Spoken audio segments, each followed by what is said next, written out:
Hello friends, if you want to expand your CSS skills or you want to impress your friends, then you are on a right place. In this video I will show you a CSS trick that will blow your mind.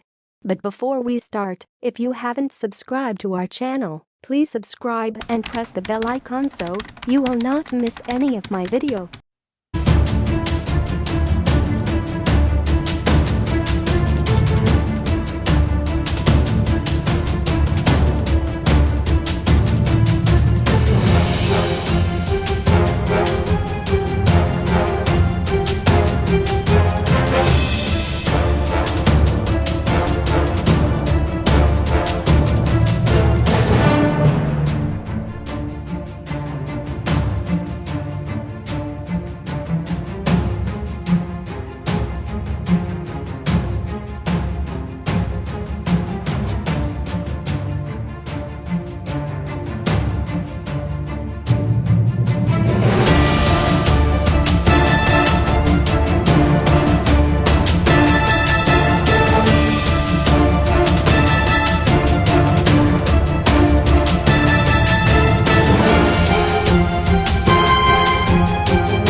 If you want more videos like this, put yes in the comment box, and if you don't want more videos like this, put no in the comment box.